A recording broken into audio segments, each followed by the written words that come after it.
Okay, ladies and gentlemen, thank you for coming to the Brooklyn Tea Party meeting for our August 17, 2025 meeting. We appreciate everyone coming out, and thank you for everyone on YouTube that will be watching this video later on. I just wanted to say a couple of things before we start our meeting. I wanted to say that, boy, 6 months, 7 months of the Trump administration, right? Everything is going fun so far, and we are just winning and winning each and every day. The left is crying in the streets. I feel really bad for them, don't we all? But look, at the end of the day, winning means for all, right? It means all Americans. So when we prosper, everyone prospers. So that's what we are looking to do moving forward, make this country great and greater each and every month as we reach the 4th year of the Trump administration in this last term. Hopefully, the golden age of America will be. And next year, I have the new button that I made up for the Brooklyn Tea Party. For the 250th birthday of America, next year will be America's 250th birthday. And we're going to be celebrating it in grand style in this country, kind of like whoever was old enough for the bicentennial day. I was only a year and a half, so I wasn't coherent enough to see it. So by the grace of God, I'll be around next year to see the patriotic year of America. And thank God we have Donald Trump as president to be the one to facilitate those wonderful ceremonies throughout the year. Well, with that being said, we are in a midst of a political season. We have our borough president's races. We have a whole bunch of races, city council races, mayor, of course, and we got to make sure we don't have Mandami the Kami as our next mayor. It's important to have, I don't know if the camera's catching Sliwa's line in the background. The Brooklyn Tea Party will be having a bunch of Curtis Sliwa for mayor lawn signs. So if anyone's interested, please contact me, the president, Glenn O'Sara. You can see my name on Facebook. There's only one of me. And we will get you a lawn sign to your house if you need one, or if a friend needs one, or whoever needs one. We got to get the message out there that we need Curtis to be elected as mayor of New York City. He's our only shot to make sure that this city doesn't descend further and further into madness.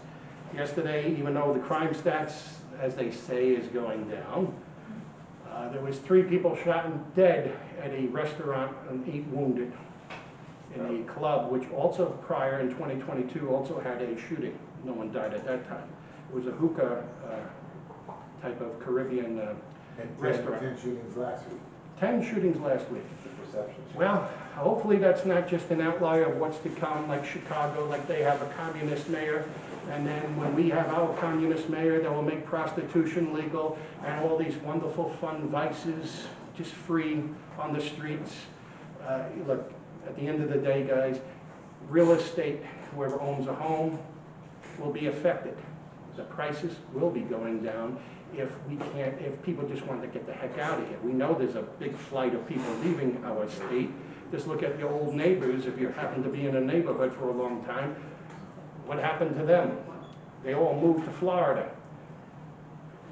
And that is what's happening. We're having a bunch of people leaving the city, and I forget the numbers are. I don't know if anyone knows it, but there is a deficit of people that used to be here. Does anyone know that? 3.5 million down to 8.2 million. What was it at? 3.5 million. Yeah. Down to 8.2 million Okay. now. In the city itself, right? Okay, so that's about you said 8.2 to 8.5, so that's 300-something thousand people down. And throughout the whole state, there's also a bigger deficit than the 300,000 figure. Look, what Trump is doing with the ICE, and then with Los Angeles and all of the mayor there and everyone else crying, give me a break, people. What are we crying about? Oh, how dare you get people that, come in here illegally. We want people here illegally. We want the murderers. We want the rapists. How dare ICE do this? Oh, give me a break, people. Look, that side sounds real nutty, when they cry about these types of actions on the streets. And that is why there is a clear difference in the parties. So when people say, I'm not going out to vote, they're all the same. No, they're not. What are you talking about? They're not all the same, okay? It is a clear distinction in the parties. One party says, hey, you can't waltz into our country illegally, you gotta do it the right way. Well, it's a slap in the face, number one, to all the immigrants that came into this country legally. My grandparents came here in 1896 through Ellis Island, and if you had a cold, you were deemed defective. Boom, out of here. You didn't have a sponsor, you're not here. There was no Social Security, there was no welfare back then. Okay, so look, at the end of the day, we want people to come here legally and the right way. Look, we are a country of immigrants. We're not against immigrants.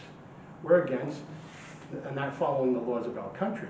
It's a clear distinction. We gotta vet, and we gotta know who's coming into our country. As Trump was saying, there was people, they're letting them out of the mental institutions. They're letting them out of the prisons. And it's true. That's exactly what was happening for the majority of or a large amount of them. So look, at the end of the day, we want people here legally. So what ICE is doing is a good job. And number one, Obama deported more than what Trump has done so far, so what are they crying about? It's selective outrage, and it's not to be tolerated by us. We have to always call them out on the carpet about that. With that being said, I would like to turn over to our Vice President, Heshley Tishley, for a couple words. Thank you.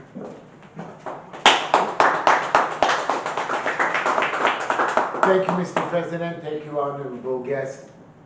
Each week I come to here, I always tell you some kind of a story, something that would shake you up or maybe change your life a little bit.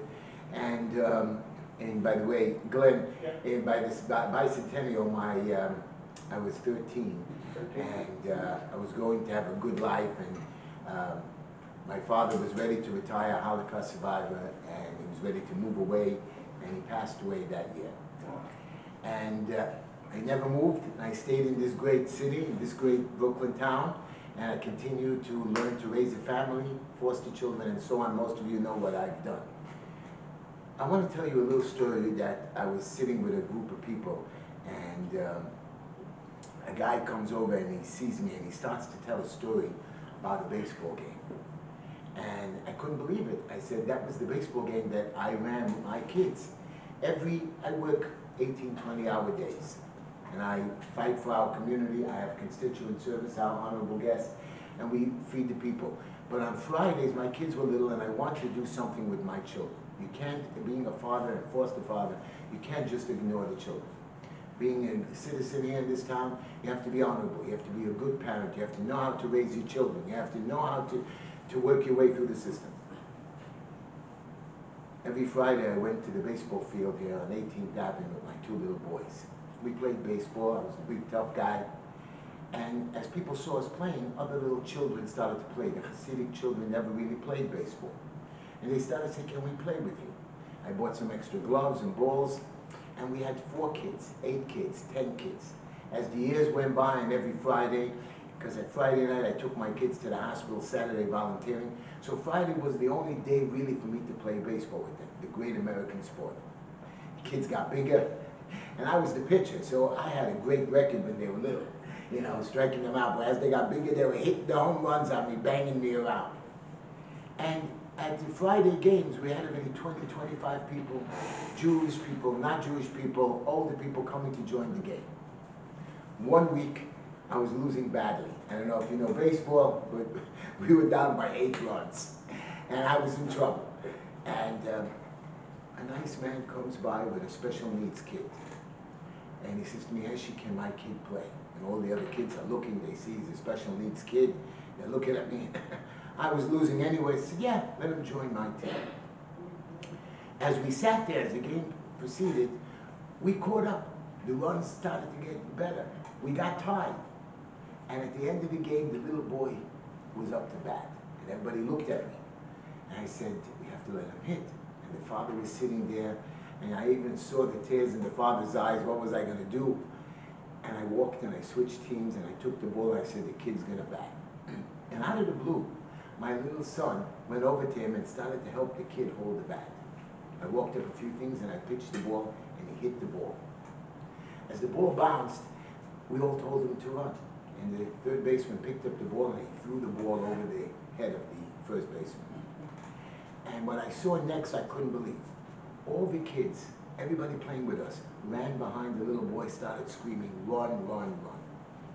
And as he was running around the bases, we all chased him. And as he got home, I was shocked. All the kids picked him up. And they started screaming, and you never saw a kid so happier than that.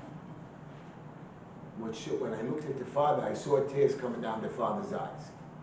Our job in this city, and Madam Future Borough President, is not only to sit there in our offices and do the paperwork, it's to care about the people, each and every one of us. And I'm talking to you, not to the rest of them.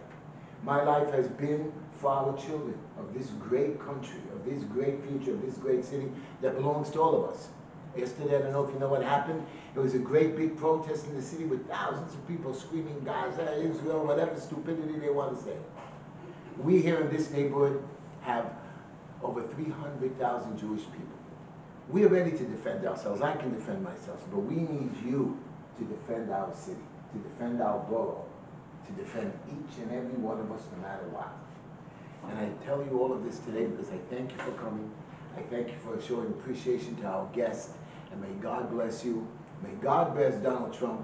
And may God bless this great country. Thank you, Mr. President. God bless you. Thank you, Heshi. Without further ado, ladies and gentlemen, give a round of applause to our next Brooklyn Borough President. The last time we had a Brooklyn Borough President that was Republican was what, 1914? I think something like that. 1914, Woodrow Wilson, I think, was starting to become president. Right? He started in 1913 or something like that. So look, we have Woodrow Wilson at the time. Huh? We all know how that turned out. He was really great, right, with the income tax. Not so great. So we need to make Brooklyn great again. We need a, come on guys, wake up, get out and vote. We need a Brooklyn Borough President that's a Republican.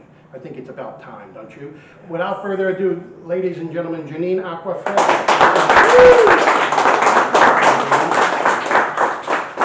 A standing ovation, thank you. So, oh gosh, I love everything that you said, Heshi. I'm glad you said what you said, because I think, you know, I'm out speaking to a lot of people in a lot of different neighborhoods and a lot of different communities, and I'm hearing the same thing over and over. First of all, nobody knows who our Brooklyn Borough President is. And the people that do know who our Brooklyn Borough President is tell me he only focuses on certain groups of people. And that's just wrong. That's just wrong. You are elected by the people of Brooklyn. You need to represent everybody in Brooklyn, no matter what community, no matter what neighborhood, no matter what religion, race, et cetera, et cetera. And, you know, I'm a realtor, almost 20 years in Brooklyn, and I know this borough, I think, better than anybody else. I've been to every corner of this borough. My clients come from all facets of life, and we're all equally important. And I feel like I'm in such a great position to serve Brooklyn in that way, all-encompassing, representing everybody because of my experience. It's unfortunate what's happened here in the last